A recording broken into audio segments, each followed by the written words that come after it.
Did you know that 68% of logistics operations regularly experience either costly overcapacity or devastating service failures during peak periods? Without a sophisticated approach to demand forecasting and capacity planning, these challenges quickly cascade into missed deliveries, skyrocketing costs, and damaged customer relationships. Hi, my name is Steve Perrys, and together with our faculty director, we would like to invite you to our certified Demand Forecasting and Capacity Planning for Transportation Logistics program. In this comprehensive program, you'll master the advanced methodologies needed to predict transportation demand patterns with remarkable accuracy and optimize your capacity allocation across complex networks.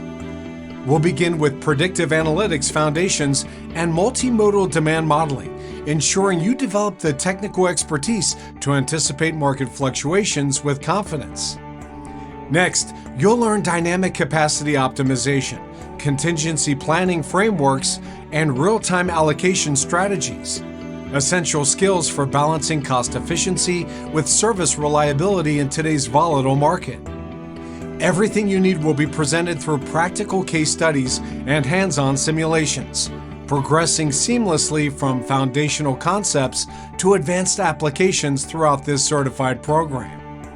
You'll even develop expertise in data integration, seasonal pattern recognition, and disruption management, allowing you to transform unpredictability into a strategic advantage rather than an operational liability. Upon completion, you'll attain the certified Demand Forecasting and Capacity Planning for Transportation Logistics credential. This certification will significantly enhance your professional credibility and position you as a strategic leader in transportation and logistics excellence. Best of all, your certification has lifetime validity. So why wait? Enroll today and transform your transportation logistics operations from reactive to strategically proactive.